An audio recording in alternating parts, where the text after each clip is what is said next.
Hello and welcome to this episode of the Bald and Beardiful. I'm Chris. And I'm Bryce. I'm the bald one. And I'm very beautiful. And not loving the hat I have to wear this week.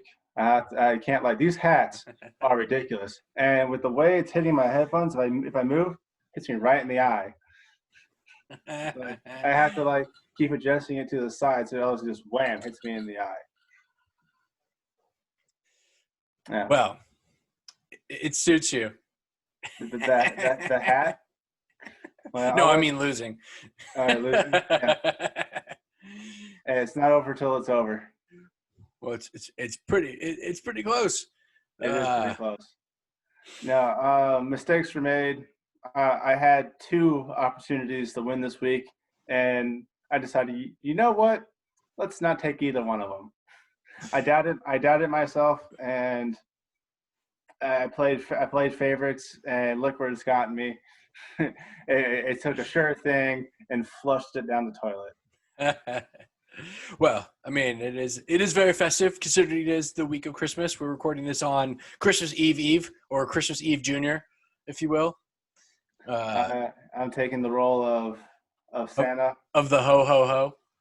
And you are one of them. I haven't left you out. So, well, notice there's a change of scenery. So you are traveling for the holiday? I am no longer in California at the moment. I am in North Carolina. And then next week, is that moms or grandmas? Both. Well, your mom or grandma. Not again, both. Both. They live together again? No. Or they live in the same town? Same town. They're 20 minutes apart. But I'm at my mama's house. Thank you for making it really clear that we only share half blood. Whatever. Well, because we've talked about me being in Prescott to visit my mom, and so it can be very confusing for the listeners. Well, yeah, but I'm pretty sure we made it clear then that it was your mom and not mine. But yeah, no, I'm in North Carolina visiting my mom, my grandma, some other siblings that are on the East Coast here. And next week, I will be back in Arizona visiting our dad, our shared father, and you. Hopefully, we can actually get together and record a podcast together. Yeah, we should be able to while you're out here. When do you? Assuming nothing else on you breaks. That's true. As long as I don't almost die. Yeah. We should be good to go on that. Wait, what days are you out here? Remind me. The 27th to the 4th. Okay. Yeah, I'm out there basically a whole week. All right, I'll be around. I know you are. You don't have a life. No one does. It's COVID. Well, I work. I do have a job. What does that mean? I have things. I have responsibilities and things. That's bull. No one believes you. No one believes that anyone would give you power over anything. I mean, mistakes were made. I'm not gonna lie. No, just kidding. I'm responsible for the livelihood of a group of people. Every time someone looks at your diploma, they think the same thing. Yeah, someone messed up. No, nobody looks at my diploma and goes, "Someone messed up." They look at me and go, "Yeah, that makes sense." Considering I went to ASU, most of the time it's like, "You actually graduated?" I'm like, "Yeah, I made it. I'm one of the few that actually made it all the way through." Anytime, and not because it was difficult. A lot of times when I talk to someone from ASU, I ask them what they're majoring in, and I think 7 out of 10 times I hear communications. I'm studying communications. It's not so much of studying communications. That's what. Okay, so this is the scam that is higher education. If you go to regular higher education, you don't go to a specialty school like you did, right? You go to a regular university, higher education. So their objective is to, in most cases, to accept as many students as possible to capacity with an expected attrition rate. So then they have what they refer to as weeder classes for different degrees and degree paths and things. Usually it's like an economic, it can be an economics class. It's usually, I think at ASU when I went there, economics 102 was the weeder class. You had to take it to be in most of the different degrees. So it would help to get that out. It was insanely difficult, right? where they had, I think it came out for a while that they had like, it was like a 60% fail rate. It was something crazy like that, something crazy high, right? So it's a weeder class, and there's a number of different ones. There's math classes that do the same thing for different majors. With the idea is that they're going to flush out a number of students after taking a bunch of your money, right? Yeah. And Count so, three for me. That's what it was, definitely. so what happens is that there are, Or my school. if you get smart enough or realize how to like play the game, you can still like without truly breaking the bank. Because I actually ended up with less student loan debt than a lot of people. I realized that between the credits that I had already taken and the elective courses, if I realigned my elective courses and like, because they categorize your credits, right? If I recategorize, had the like my academic advisor like recategorize my credits, by the time I got to that point to where like I hit a class that like I was just struggling to pass and I was running out of loan money, I went, cool.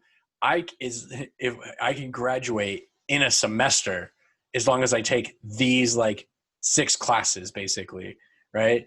And I end up with a communications degree. So a lot of people end up doing that because it funnels it through, and ultimately it's kind of just a general degree as far as communications is concerned. You know, when I first said this joke, I had completely forgotten that your degree was in communications. Mm-hmm. But By no means, I'm glad my to see you went to original. college and got your dream degree with your dream job lined up, and you're living your best life. And I'm glad to see you're putting forth all the I effort that can't you say that can. I'm not living my best life. I have a very good life. I've maybe had to work a little bit harder because I did not end up with the degree, the intended degree that I wanted. But I do have a good life. I have a lot of things to be thankful for. Not that it's Thanksgiving, it's Christmas, but like I have a lot of things to be thankful for. I have a beautiful and loving wife. Thanks, baby, if you're listening or watching, supporting. I have, roof over my head, car, I have a good job. Like I have the flexibility that a lot of people don't. Especially this year, absolutely. Yeah, especially this year. And ultimately I took my degree for what it was worth. And I set myself to task. And, I said, I maybe walked a more difficult path as far as professionally, but I'm in a good spot with a lot of opportunity. Yeah, definitely. So you've done a little bouncing around lately, like the rest of us have this year. Who knows where I'm going to end up in a few months, or maybe I'll stay in the same spot. You never know. But I think we need to get to why I'm wearing the hat, why I'm not thankful thus far in the since Thanksgiving itself when it comes to cover 5. Let's get to our picks. Oh, really? Go over to the picks here. All right, Yeah. all right. And I'm going to start off because I want to. And I'm not even going to go into great detail about the picks that I made. I'm going to talk about the picks that I should have made and the picks that I almost had that could have given me some decent points. Because overall, like, I can't believe I picked 4 games that were within a point of coverage. And not only were they within a point, they were on the wrong side of the point, like all of them. Because so by the time anyone that's watched last week, you and I had a lot of similar picks, and the main changes were I had the Dolphins over New England, which I switched out. I believe I switched them out for Kansas City, and if I had kept them, I would have been ahead going into our last pick, which would have been similar, which was the Cleveland Browns, whom I had also picked at one point. Now, since I made that switch from Miami to New England, or from Miami to Kansas City, I was getting on a plane right when this game was ending. And I had saw that with Kansas City not performing and with Philadelphia, both teams which had an opportunity to actually give me points and lost it by blowing the coverage. I saw this happen before I got on the plane, and by the time I got off the plane, the Cleveland game would have started. Now, I'm glad that we were able to mess around with our picks, although if I didn't mess around with my picks to begin with, I would have been fine for the week. But knowing full well that you had picked Cleveland, I took off Cleveland. I wasn't going to pick the Giants. There was no way. But I had picked Cincinnati.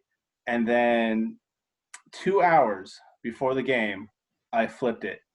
Don't know why. I think I played favorites, and it screwed me. If I would have kept it, I would have beaten you this week. Either if I had left it alone at all, I would have beaten you this week. If I had kept my Cincinnati pick, I would have beaten you even better.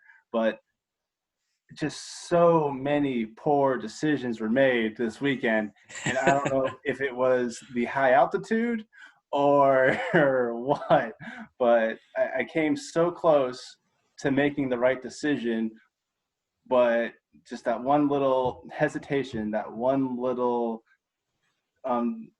mistaken judgment. I don't know. I still can't think. And I completely butcher my score and give you the lead here when I should have had it. Yeah, I saw that because I was like, "Oh, we have Cleveland going into Monday night." I'm like, "If we both have Cleveland, I was still ahead by like a few points, right?" So I was like, "All right." You were ahead by 2 points because you were at positive 1.5 and I was at negative 1.5. Is that 2 points? I'm pretty sure that's 2 points. Something like that. I think it's 3 points. Anyway, so yeah, I knew that you had Cleveland. I saw no reason why you would change it. I didn't think you were going to pick Pittsburgh or Cincinnati. So I knew that was my only opportunity to pull ahead was to possibly switch my pick. And I was correct. I just picked wrong. Oh yeah, I thought about it too going into it. I was like, "Oh, if he's still on Cleveland, do I try to like get cute with this?" And I'm like, "No, I'm just gonna leave it. I'm just gonna leave it." So, yeah, honestly, I'm more stunned the fact that I picked 4 games that were all -1, -1, -0.5. That's to me is remarkable on its own. And looking at yours with like your Indianapolis and Houston pick, I knew that was going to happen. I absolutely knew that was going to happen. I figured it was a possibility, but I figured they would cover, and I thought the upside was there. If Indy's defense held up, like that could have been like a 30-10 like spread, right? Something like that. Then Tennessee did what I was hoping Pittsburgh was going to do when I switched my pick over, and yeah, Pittsburgh in the first two quarters their offense gave up the ball 3 times, giving Cincinnati the lead, and Pittsburgh could never recover. Yeah, that's what Juju gets for dancing on the logo and making a TikTok like a 13-year-old. Yep, bad juju. giving the whole team bad juju. Oh man, yeah. You and I were both on Seattle like that. I feel like Seattle should have demolished them. Should have, because with Dwayne Haskins, which we'll talk about Dwayne Haskins later on, but Dwayne Haskins at the helm, Seattle's defense should have been able to hold up, and Seattle's offense set up Seattle's offense with prime field position, right? And then ultimately negated the Washington Football's defense, right? Which didn't happen. They kept it close. They were low scoring. It was disappointing for Seattle. Whatever. Well, so even talking about switches, I had a couple of things that I was actually going to do and that I talked myself out of. And one of them was switching that Green Bay pick to Buffalo. I was going to keep one of those for Saturday, and I really wish I would have made that switch from Green Bay to Buffalo, who played the Broncos and had like a 22-point spread. It would have been good. But the one thing that I really wanted to do and didn't do it because I saw Ezekiel Elliott was out was take Dallas over San Francisco, because Dallas was the underdog and Dallas pulled out a really good win. And I talked myself out of it. So I'm thinking, no, that could you don't know how Dallas is going to play. You really don't know how Dallas is going to play, and it was either going to be good or bad. And it was just one of those picks that if I had made it. Oh yeah, I agree. I stayed away from Dallas in picking just because I don't know who's going to show up. A lot of experts were on the Niners, um, No, but the no. Niners are beaten down last in their division and no longer playoff eligible like the Patriots. And yeah, and there was no way they were going to give that game their all, which is what my original thought process was. But when the spread on that game was -3, I was thinking they could win by 3. But then I also didn't expect it being a 33-41 game. Yeah, well, New England didn't do it for me. I, I was hoping that they would keep it close. I was hoping that with the injuries that Miami had, that it would just be that it would be like a close, hard fought game and maybe go one way or the other, or just be like end up being like a field goal. I was wrong on that one. Tua. I definitely underestimated the Tua Tagliavea factor in that game. yeah, I definitely needed to be on that one to keep a good lead over, or to hopefully have a lead over you.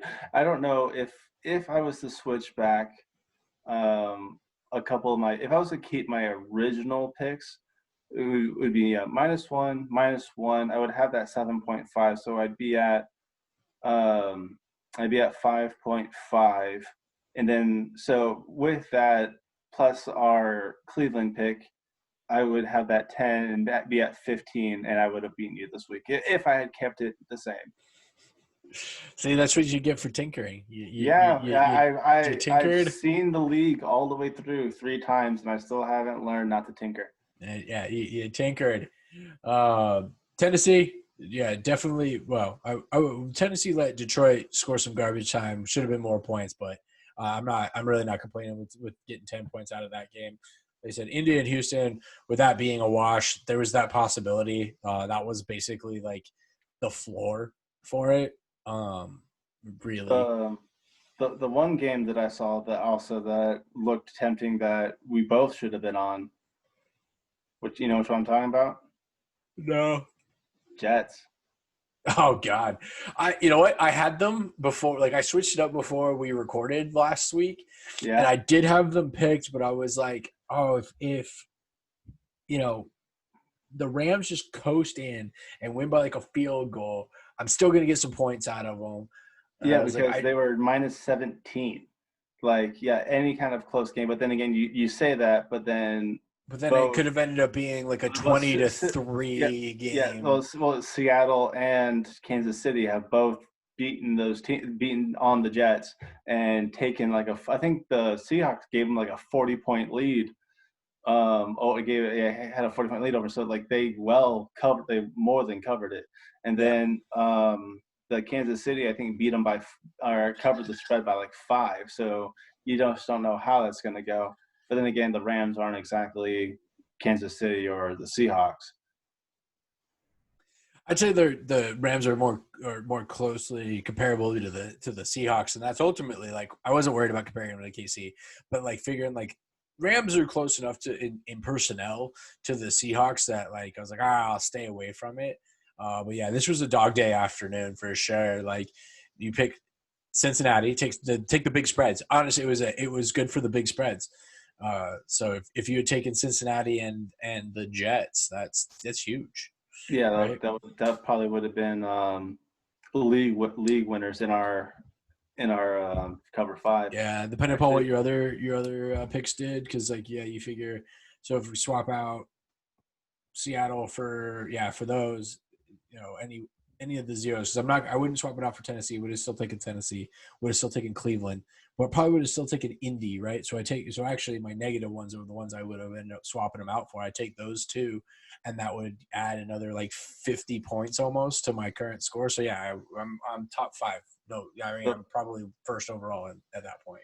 just for fun, the in our league, the top um, 11 people took Buffalo. Mm-hmm. Um, 1, 2, 3, 4, 5 of the top 8 took Miami. One of them took the Jets. Our number 2 guy took the Jets. I think that's what got him to the number 2 spot because Buffalo plus the Jets is 20 points, and then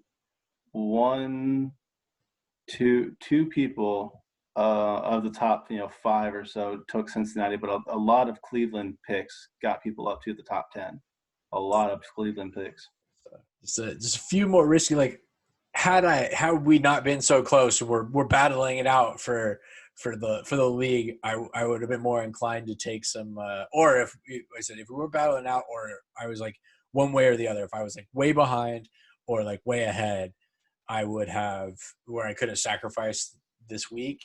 Mm-hmm. I would have been on the more risky side of things and taken the large spreads. Yeah, it's definitely tough. Should we talk about Colin Cowherd real quick? Yeah, we need to compare to the Blazing Five.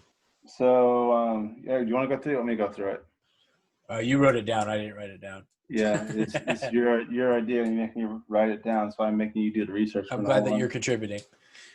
I'm making you win, making you look good. Apparently, he took Denver, Miami, Washington, Arizona, and New Orleans. Which with Miami, Washington, Arizona, and New Orleans all positive points, with a positive 7.5, a positive 1, and positive 0.5. But he picked Denver, which ended up giving him a minus 22.5, which gave him a score of minus 12.5. Wait, who did Denver play this week? They played Buffalo.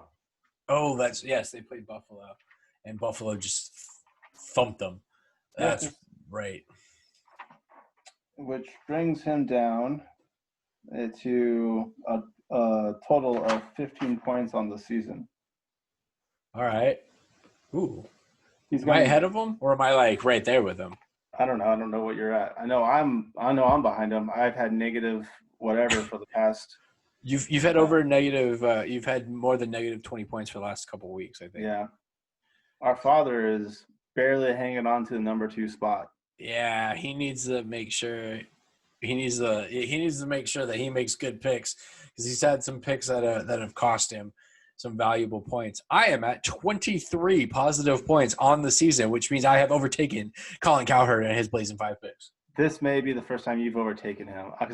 He was negative. He had that one week where he ended up on the lopsided victory, like one of the lopsided victories that put him behind both of us for like a minute, and then he had like a really big bounce back week. Probably one of the weeks that we both were on the downslide. Yeah, and then like I think one of the weeks that week that New Orleans scored like 40 points, he had New Orleans. How bad did our father do this week? No. Okay, apparently not bad. I think I just looked over his name. Apparently, no, he's like mid pack. He's like right. No, he was positive. I think he was fairly positive. He was like positive like 20 something. Yes, I did. Yeah. Oh, there he is. He's at positive 21. Yeah. So he did well this week. He did better than both of us. Yeah. I mean, I'm rooting for him to take the number 2 spot so I can have a bourbon and steak dinner on him. There we go. All right. So with this week, with week 15 in the books, that brings my record to 8-7, pulling ahead, and you at 7-8. So 1 and done. So that's really what it is. At this point, I'm looking forward to some hot wings. I got to win I got to win the next 2 weeks in a row, and if my past month and a half track record keeps going, it's not looking that good for me. So, all right. Well, if that's the case, let's sweat it at the Sweet 16, right? We'll go ahead. We have a lot of similar picks. We do have a lot of similar picks.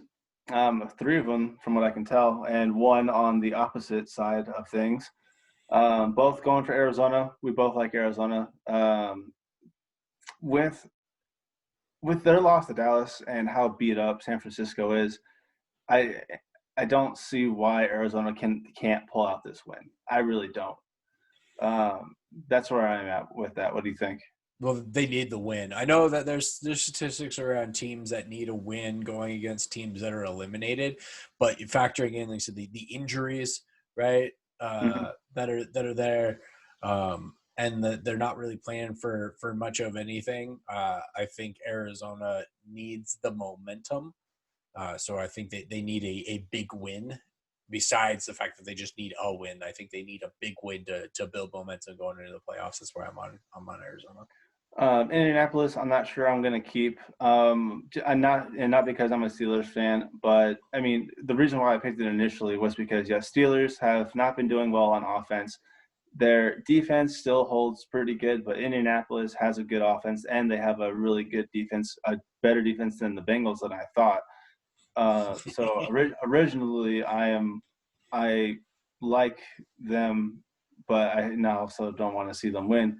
But I might switch. I just one that I may switch out because if Pittsburgh gets their stuff together, they can win. I know they can. Well, I mean, I don't know what I know anymore. This is yeah, I think this is my least favorite pick so far. There are still some spreads that are not out yet. These are picks based on the current spreads on Christmas Eve. There's only two that aren't out right now, and I don't like either one of them. Don't like the matchups anyway. One of them being Baltimore. Which ones came out? Because I don't think. Well, the ones that haven't come out yet, I gotta. Because when I looked earlier, I thought it was more than two. As far as I know, there was only when I last looked, there was only two. And we have Houston versus Cincinnati. Okay, I see three now. I see three total. Okay, so yeah, there's still three. Houston and Cincinnati is not out. Baltimore versus the Giants is not out. And Washington versus Carolina is not out. Washington and Carolina, I don't know where they're at. I can't make a decision on who would overtake you, especially without a spread being there. Houston and Cincinnati. Cincinnati is good. So is Houston. Well, no, Houston's not as good, but again, I don't know how Cincinnati really plays at the moment just because I mean, they overtook the Steelers, but as of 3 weeks ago, that's not saying much.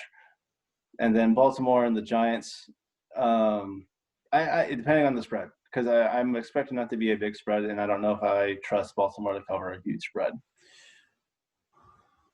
Yeah, considering it's not a conference or division game. Not really sure about Baltimore. Would like to see the spread. I think I'm looking at the Carolina Washington as a possibility, right? I'm honestly looking at taking Atlanta over Kansas City because that's a -10.5 spread. Atlanta isn't that bad after week 5, and Kansas City doesn't necessarily need to keep a win, so they may not beat up on them so bad. And if Atlanta somehow pulls out a victory, that's a -10.5 right there. Yeah. Anyway, back to what we actually picked. We'll skip over the Charger game for now. I picked Philly over Dallas. Philly still playing Hurts. Going to Dallas. Dallas has a tendency to lose in front of their home stadium or in their home stadium.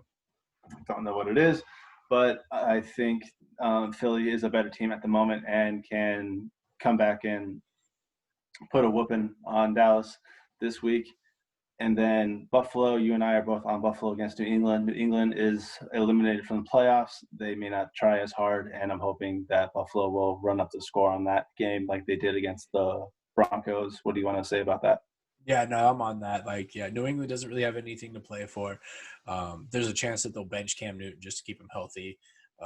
And I think Buffalo, I think this is a momentum game for Buffalo, for them to run up the score.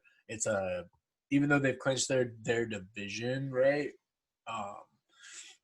I think the conference and division win is still something that they're gonna want to put up, and really, like I said, I think they will relish in the idea of beating New England in New England. Dallas and Philly, I stayed away from that game, so I could root for Dallas. Because if I'm on them, and if I pick them, they're guaranteed to lose. If I pick them, they're guaranteed to lose. So I'm just gonna root for them. This is a division game. This is what the crazy part of this is that if Washington continues to lose and Dallas beats Philly, we actually still can make the playoffs by taking over the NFC East, which is super crazy. It would be a super crazy ending to the season if Dallas ends up coming back after a very, very big downhill slide and then winning the garbage bowl of the NFC, the NFC East to be able to make the playoffs. I think it'd be hilarious. Whichever team of that division does go to playoffs will go to the playoffs with a losing record, if I'm not mistaken. Yeah, guaranteed. Yep. All right, then Chicago versus Jacksonville. What are your thoughts there? So it's really just Jacksonville's done, right? Like they have nothing to play for. They're playing for they're playing for the number one overall pick in the draft. So Oh yeah, because now they're technically ahead of the Jets with the Jets win. yeah, so they kind of need the loss. So I think that they're not going to put a whole lot of effort in. Allen Robinson, I believe, has an ankle sprain. Their running back. So without him, they have some receivers. Minshew's back, but nah. Like you said, like Chicago's been on a roll. Their run game seems to be unstoppable. David Montgomery looks pretty good. Like he looks like who you would want to have drafted in that form, right? He was not that. If you drafted him, you probably, I mean, I know a number of different fantasy leagues he got, uh, you know, he may have been dropped. You're just sitting him on your bench. He's just taking up space earlier in the season, and now he's really starting to build and really being that player that you hoped that you had drafted, right? Right. If they can keep their run game going, which opens up the pass, then I think they should handedly beat Jacksonville, who is, as they said, they're going to show up, but I don't think they show up in a big way. I think they want Trevor Lawrence in Jacksonville. Well, and then what about our difference of opinion this week? I just can't figure the Chargers out. I think they just suck at this point. And it's a divisional game, and I think Denver has some even though they lost to Buffalo, Buffalo is a far better team than the Chargers. And I think that they had, even though they lost to Buffalo, they had some good things going in that game. I think they can do the same in this game with the Chargers, but the Chargers aren't going to be able to do what Buffalo did, right? As far as I can tell with the Chargers, now that I believe Eckler is healthy, Allen is healthy, Williams is healthy. I think even Herbert, the quarterback, Herbert, is healthy. I think they have a good chance against Denver. They're not traveling, so I think the less travel is going to help a little bit. So overall I'm happy. The key, if I'm going to switch any of my picks, it's going to be Indianapolis or the Chargers. Everything else I'm pretty solid. I'm going to keep. All right. We'll see. We'll see if you tinker. Well, I mean, when I tinkered last week, it was only two teams, so it just so freaking close. All right, let's go to the big news. All right, big news of the week. Yeah, my biggest stuff is just a couple of running back updates with the Edward, what's his name, Kansas City running back, Clyde Edwards-Helaire. Yeah, he's out. Bell becoming the starter for Kansas City. That should be interesting. I'm looking forward to that. Derek Carr gets injured last Thursday by running. He didn't even get hit. He pulled a groin muscle because he was running in the middle of the game, which caused our father to be almost last in our fantasy football league so far. What else? What do you got? Joe Mixon will not be activated off of IR this more week. running back stuff. More running back stuff, so keep it on that. We talked about Allen Robinson being with that. Dwayne Haskins, that bitch Dwayne Haskins, gets fined $40,000 and stripped of his captaincy on the Washington Footballs after having a maskless stripper party after losing to the Seattle Seahawks. I mean, I hope it was worth it. I hope those are some really, really premium strippers. I don't know. I've never been to a strip club in Seattle, so. I'm so curious about why they fined him for this. Was it because it breaks their protocol? Yeah, it breaks COVID protocols. I'm tired of the mask stuff. I mean, imagine having a job with these kinds of restrictions that you get fined for this kind of stuff. Like, I understand, like, disrespect to the league or whatever. But I mean, NFL put together these protocols, I guess, to protect their players to a point. But I'm over this pandemic government control of where we go and what we do. I'm over all of this. So in a way, I feel for him, but at the same time, I'm like, I understand. like he's getting paid as much as he's getting paid. You shouldn't be doing this Um, oh, I had something. Else. Dang it! I totally lost it. I had something else I was going to mention, and I lost it. Um, No, it wasn't any more running backs or any more running backs that are injured? coaches or GMs getting fired. Someone Oh, got fired. our famous Owen. We know we lost our last Owen. Oh yeah, we mentioned it earlier. The Jets pulled out a miraculous victory over the Rams.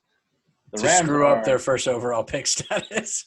Yeah, they won and messed up their first pick status. Yeah, because now they're second in line over Jacksonville because of it's a weird tiebreaker to be ahead on.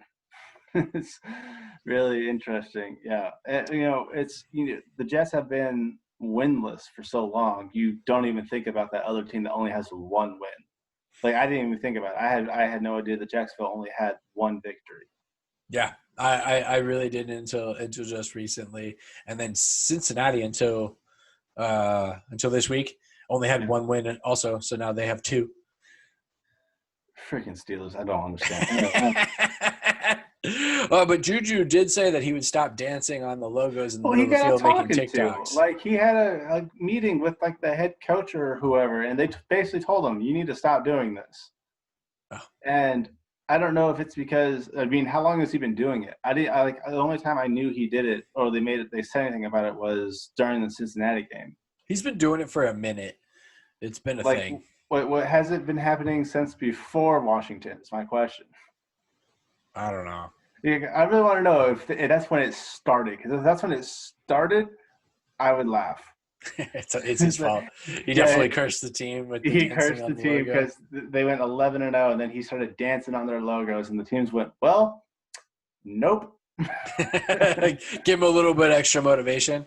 Well, I know he did seem pretty targeted during the Bengals game. I mean, the Bengals and the Steelers already have a pretty rough history last year alone with their hit against Rudolph. Was Garrett? That's Cleveland. Huh? Was that Cleveland? I thought that was the Bengals. No, Myles Garrett plays for Cleveland.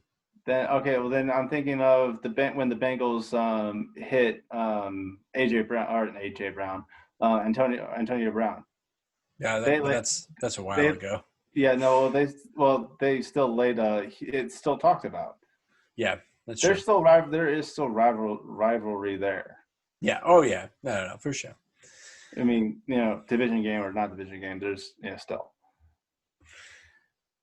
All right, that's all I got. Well, that's all for NFL news, but fantasy news. Not only did I pull ahead of you in cover 5, but I also eliminated you from the championship. From the fantasy playoffs by miracle alone. I held in there. Your last 3 players. Josh Allen definitely gave you a huge boost. If he had a regular 20-point game, I think I would have. I think I would have beaten you still, because that would have given you 17 points less, and I think you only beat me by single digits, or maybe 12. I think I beat you by 10 or 12. Yeah, it'd be close. But if Josh Allen doesn't have that kind of game, I definitely could have won this week.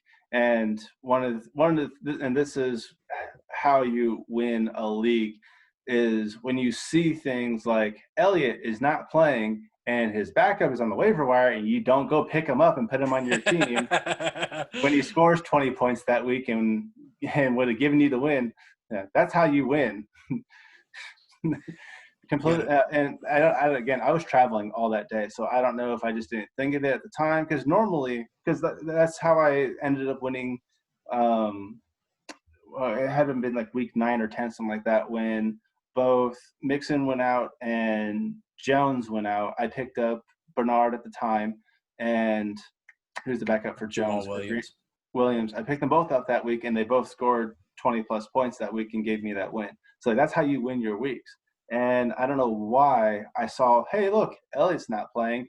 Don't play cover 5 Dallas. I didn't even think, hey, I should probably pick up his freaking backup and play him. Nope. No, I was thinking that the starting running back for the Giants would have at least a decent game against Cleveland. Yeah, 3 points. Yeah, Bryce doesn't need him. Let's leave it to the Steelers defense. Going into it though, going into that game against Cincinnati, I needed the defense to score 14 points or less to be able to maintain my lead. Yeah, I think they ended up scoring like 6 or something. Yeah, they were projected at 8 or 9, but they've definitely been known to do 15 plus points. So then, so that brings me to defending my championship, the champion from last year in the championship, going for back-to-back. Yeah, and once again, I would like to thank Eric for refusing all of my trades, because if it weren't for you, I would not be where I am today. What did you offer him? Oh, I offered a bunch of different trades. I was trying to, because he kept losing, so I was like, all right, like I'll give him some things that he needs so I can fill some areas that I need. Oh, you kept trying to get Kelsey from him. No, that was my aunt. Okay. Who is also in the championship playing me. So, and who is our fantasy football leader? She has the best record, and I hope she whips you. She had the tiebreaker, right? Because we both ended with a 9-4 record, and we split the. Yeah, but she had the highest record throughout the entire season. Oh yeah, she was number one on the season for sure. But funny enough, so you know how it does that little projection of where you'll end on the season, and it said I was going to be last. I was going to lose the entire season off after week 2, and I was still undefeated. Yeah, I don't. It doesn't make sense. It's like it almost knew. I'm gonna be in third. And fourth be damned. I'm not losing the peach. It's not gonna happen. But it projected me originally after draft day that I would finish in third. So I've moved up to, well, I'm guaranteed at least second. So yeah. So there we go. Is that I'm hoping for that back-to-back championship. Middle finger to the ESPN prediction lines. Their projection lines too. I mean, I get it's not supposed to be that accurate, but it could really I love looking at my you're projected at 115. I'm not getting past 70 this week, and I know it. This isn't what's happening. But well, Dad and Andy, right, are in the Sacco. Yes, they are fighting for our. In case someone knows our story, one of the first years we did this, we got to the last 5 weeks and people weren't playing their game anymore because there was no chance of them winning, and I got tired of it. So I made a last place prize, which is a necklace they have to wear for the month of February that says something that's just humiliating or derogatory. So I'm not going to say what it is this year because I don't know what YouTube will allow. But we're already past the 2 minutes. It's fine. The algorithm doesn't matter. Either our father or my old roommate will have to wear a necklace for the month of February saying how much they are bad at fantasy football. I'm just so glad I didn't go from first to last. I mean, first to worst, yeah. Yeah, I mean, I got the number 1 overall pick. Not that it helped me this year because C-Mac went out after 2 weeks. You picked Caffrey and he didn't get anything. Yeah. So, but considering, the fact that Eric isn't in last place is amazing, just because of all his players went to IR. He had Barkley. His main quarterback went out. I don't remember who it was at the time, but everyone he picked up, he had got some kind of injury. He had to Frankenstein his team every week, and he was still in last, and pulled out a 2-week victory over Andy. He's the one who put Andy in the Sacco, and is no longer in the running. And I think he did it as reverse psychology. But halfway through the season, we sent out that text. When I sent him I sent everyone what the necklace was going to look like. And he's like, and everyone's like, oh, I don't want that. He goes, yeah, stay away from my necklace. And it was reverse psychology. And I knew it when he said it. Oh, that'll be Yeah, I'm a little sad that he will not receive the necklace, but there's always next year, for sure. I don't even. I don't remember who. The playoffs were a little messed up last year, and that was my fault. But yeah, keeping track of who keeps losing in our league is always fun. Um, I don't remember where I was last season, but the season before that, I think it was. I think I was the winner. I think it went. I think it went our dad, then me, then you. Yeah, that sounds right. Because the season you won, I like finished mid pack. Like it wasn't even anything like exciting. Like Yeah. there was no chance of me ending in last place, and there was no chance of me getting into the playoffs either. Right. I think. No, were you mid? Oh well, Andy was fifth overall. You may have been fourth or sixth in the year I won. I know that. Yeah, I think for sure. I ended up in something like that. They said it didn't matter. Like I was in the middle Yeah. somewhere where. So the fact that I've at least won this league once, I'm happy with. The fact that you'll have two would make me just die a little bit on the inside, but mainly because I just know I'm going to have to hear about it all next year until someone puts their boot on your throat. Well, you're gonna hear it into next season until I get knocked out of the playoffs next season. So that you're the almost champ. well, no, that I'm still the defending champ. If I win again, Oh, and I if have you back to win, back, we still got 2 weeks, and then I go into next season with as back to back, and I'm going for the turkey. Yeah, you're gonna hear it for sure. I'm about to go offer your aunt whoever she wants from my team. You can't trade. The trade deadline's over. You can't trade to anybody anymore. For that reason, for exactly that reason, for collusion. I'm gonna go update the settings because I'm the commissioner. Anyway, let's get out of here. All right, let's get. I gotta go spend some time with my mom. Follow us at the Bald and Beardiful on Facebook. I usually upload our videos to it. I need to get on that.